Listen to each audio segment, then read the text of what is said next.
আর্যগড়? হ্যাঁ, আর্যগড় থেকে বেরোবো। হ্যাঁ, তো বলো এবার।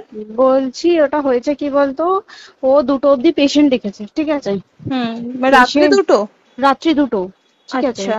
2টো অব্দি পেশেন্ট দেখেছে, দেখে রুমে এসে অনলাইনে অর্ডার করে 4জন বন্ধু মিলে খেয়েছে, ডিনার করেছে। করে ও খুব টায়ার্ড ছিল, যেহেতু 36 ঘন্টা ডিউটি ছিল, টায়ার্ড ছিল। ও কি করেছে, ওই সেমিনার রুমে গিয়ে শুয়ে পড়েছে একটা রেড কালারের ব্ল্যাঙ্কেট ঢাকা দিয়ে। তারপরে মানে সেমিনার রুমে এমনি কি তোমাদের ওরকম সেমিনার রুমে টুমে ঘুমানো হয়? মানে আমি যদিও কোনো আইডিয়া নেই, ওই জন্য জিজ্ঞেস করছি। না, এবার একটা রেসিডেন্টাল ডক্টর রুমস থাকেই, আচ্ছা, বুঝতে পেরেছিস। তারপরেও সেমিনার থাকে। এবার সেমিনারে একটা বেড থাকে, আর ডক্টরস রুমে 2টো 3টে যেরকম বড় ঘর হবে সেরকম বেড পাতা থাকে। আচ্ছা আচ্ছা। মেনলি ডক্টরস রুমে শোয়ার কথা, ঠিক আছে। হয়েছিল কি, ওকে বডিটা পাওয়া গেছে সেমিনার রুমে, কিন্তু ঘুমাচ্ছিল ডক্টরস রুমে। যে রুমটা তোর এখন ভাঙা হয়েছে, দেখেছিস রুমটা ভেঙেছে, একটা ভিডিও ঠিক বাথরুমের পাশেই, ঠিক আছে। মানে বাথরুমটাকে অজুহাত দিয়ে ওই রুমের দেয়ালটা ভেঙে দিয়েছে। অ্যাকচুয়াল কাণ্ডটা ঘটেছে তোর ইয়েতে, ওই রুমটার ভেতরে, ডক্টরস রুমে ঘটনাটা ঘটেছে। ওই বডিটাকে ডক্টরস রুমে ওই দিন আর কেউ ছিল না, খালি মানে অনলি ওই দিকটাই ঘুমাচ্ছিল?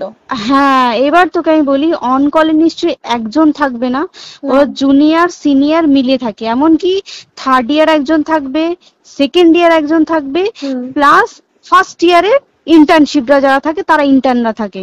আর চেস্ট এমন একটা ওয়ার্ড হচ্ছে, কোভিড এর পর থেকে প্রায় হামেশাই সবার শ্বাসকষ্ট হচ্ছে, মানে আসছে মানেই শ্বাসকষ্ট হচ্ছে। আর চেস্ট ওয়ার্ড আর চেস্ট মেডিসিন দুটোই পাশাপাশি ওয়ার্ড, ঠিক আছে। তো কেউ কি শুনতে পায়নি?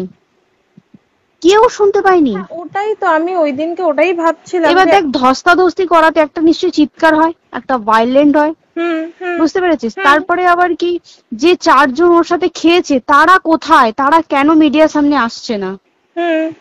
তাই তো, তারা কেন আসছে না? তোমার ওই দিন ডিউটি ছিল না রাতে? ওই দিনকে আমি নাইটে ডিউটি করছিলাম। আচ্ছা। আমি নাইটে ডিউটি করে এসেছি, আমার লাস্ট নাইট ছিল। তো আমার তো 3 দিন নাইট থাকে, 3 দিন নাইট থাকার পর লাস্ট নাইট ছিল। লাস্ট নাইটের পর বুধবার আমার লাস্ট নাইট, বুধবার রাতে ঘটনাটা ঘটেছে।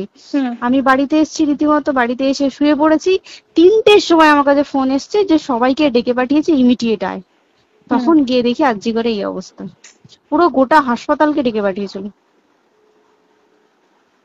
গিয়ে দেখি পুলিশ ছয়লা, মানে আর ওকে যেভাবে, আমি তো বডিটা দেখেছি রে, মানে আমাদের এখনো পর্যন্ত চোখ থেকে নামছে না। রীতিমতো মনে হচ্ছে মেয়েটা যেন আমাদের পাশে পাশে ঘুরছে, একদম এরকম, মানে মানে অদৃশ্যমান। মানে আমরা এরকম ভাবতে পারছি না যে এরকম ভূত থাকে বা একটা স্পিরিট থাকে বা কিছু। এখন আমরা বুঝতে পারছি না ওর আত্মাটা এখনো ঘুরছে আমাদের আশেপাশে। দেখ, ওর আমার তলাটায় নাকি, তো ওর থেকে ও থাকে 4তলায়, 4তলায় ঘটনাটা ঘটেছে, ঠিক 2টো ফ্লোর নিচেই আমি থাকি, আমার রুমটা, ঠিক আছে। কিন্তু তাও আতঙ্কে আমরা মানে একদম স্তব্ধ হয়ে গেছে আরজিকরটা। কিন্তু ব্যাপারটা হচ্ছে, তাহলে ডক্টর রুম থেকে ওকে সেমিনার রুমে নিয়ে যাওয়া হয়েছে? হ্যাঁ, অবশ্যই নিয়ে যাওয়া হয়েছে। এবার দেখ, নিয়ে যাওয়া হয়েছে, ওকে যেভাবে মারা হয়েছে এটা একার পক্ষে অসম্ভব, দিস ইজ এ ইম্পসিবল। পুরোপুরি গ্যাং রেপ ছাড়া কোনো কিছু নয়। আর শুধুমাত্র রেপ নয়, রেপ হলো, করলো, ছেড়ে দিল, ঠিক আছে, ওকে রীতিমতো মার্ডার করেছে।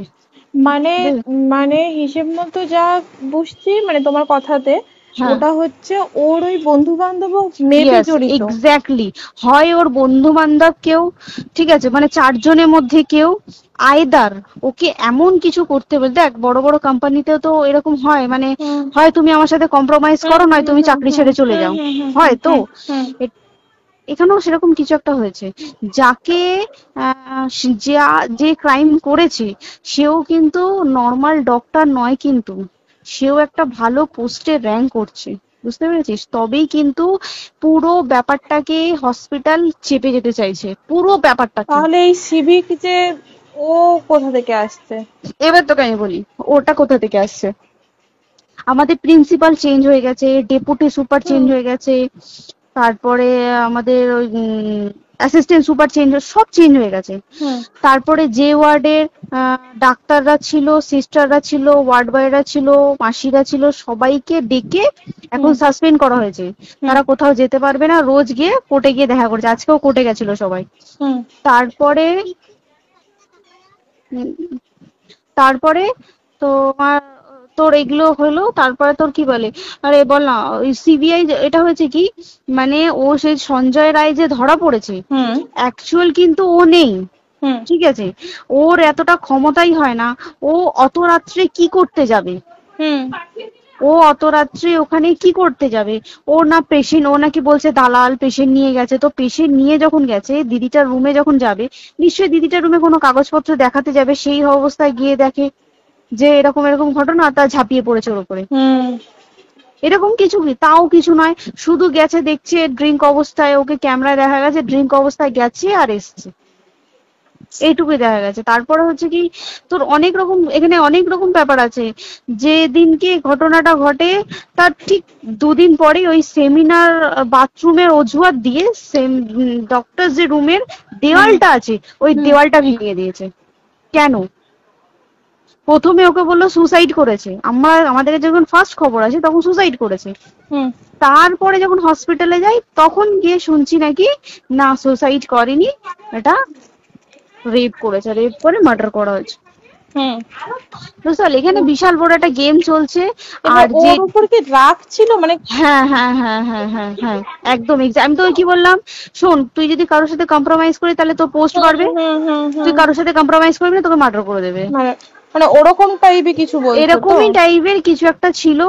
আইদার খুব রাফ, মানে খুব রাগ, খুব মানে খুব ওর উপরে খুব ফ্রাস্ট্রেশন ছিল, যারই ছিল খুব ফ্রাস্ট্রেশন ছিল। শুধু ওকে মারিনি রে, রীতিমতো মার্ডার করেছে। ওর যে ক্ল্যাচারটা ছিল, ওর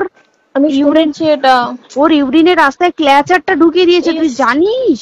মানে কি বলবো, মানে ওকে দেখা যাচ্ছে না, আমরা তো দেখেছি নিজের চোখে, ওকে দেখা যাচ্ছে না। মানে একটা মৃত্যু কতটা, মানে এইটা মানে প্রচন্ড কষ্ট পেয়ে একটা মেয়ে মারা গেল। আর ওর যে গলাটা চেপে ধরেছে, ওর ওই চেপে ধরাতে মানে এতটাই জোরে চেপে ধরেছে যে চোখ ফেটে রক্ত বেরিয়েছে। বুঝতে পেরেছিস? মানে কি বলতো, যদি ধরা পড়ে না, উচিত মানে যারা এটার সঙ্গে দায়ী না। আর এই যে সিবিআইটা হয়েছে, সিবিআইটা একমাত্র আমাদের জোরেতেই সিবিআইটা এসছে। মানে আমরা ওই সঞ্জয় রায় একার পক্ষে সম্ভব না এইসব। তারপরে পোস্টমর্টম রিপোর্টে তুই জানিস ওই আমাদের ভাজাইনা থেকে 150 গ্রাম স্পার্ম বেরিয়েছে। পোস্টমর্টম রিপোর্ট 150 গ্রাম স্পার্ম, মানে বুঝতে পারছিস? নট এ ক্যালকুলেটেড, মিনিমাম কম করে 6 থেকে 7 জন করেছে ওকে রেপ। ওই জন্যই তো আমরা এতটা বেশি ভাইলেন্ট হয়ে গেছি, বুঝতে পেরেছিস? আমাদের দেখো, একটা মেয়ে তার কাজের জায়গাতেই ছিল, এমনটা নয় যে রাস্তাঘাটে কোনো বিপদ, তার কাজের জায়গাতেই সেফ নয়। শোন দেখ, বড় বড় কোম্পানিতে কি হয়, রুমের ভেতরে এগুলো হয়, মানে ধর রুমের ভেতরে হলো, যেমন কল সেন্টারে হয়, নাইট শিফটে হয়, এইগুলো একসেপ্টেবল। বাট হসপিটাল হচ্ছে এমন একটা এরিয়া, মতো একটা, আরজিকর বলে না, যে কোনো হাসপাতালে কেউ যদি স্ব ইচ্ছায় কারোর সাথে রিলেশনশিপে গিয়ে করতে চায় সেটা আলাদা জিনিস, কিন্তু ঠিক আছে, কিন্তু কেউ কারো বিরুদ্ধে এইভাবে করতে পারে না রে। তুই জানিস না, মানে ওয়ার্ডে দেখ, কম বেশি আমরা সবাই ঘুমাই, কম বেশি আমরা সবাই জেগে তো থাকি, তাতে কি কেউ শুনতে পায়নি? তার কি একদম ভাইলেন্স ছিল না? যদি কেউ না শুনতে পারে তাহলে ওর খাবারে কেউ কিছু মিশিয়েছিল, তাই কি না? সেটাও পোস্টমর্টম রিপোর্টে মানে লিক করছে না যে কেন খাবার ও তো খাবারটা খেয়েছিল, সেটা তো নিশ্চয়ই পেটেই ছিল, পেট থেকে তো বমি করে বের করে দেন, সেটা তো ফরেনসিক রিপোর্টে কিছু বলবে। আর তুই জানিস না, দেন মানে ধর পোস্টমর্টম রিপোর্ট আসতে 3 দিন সময় লাগে।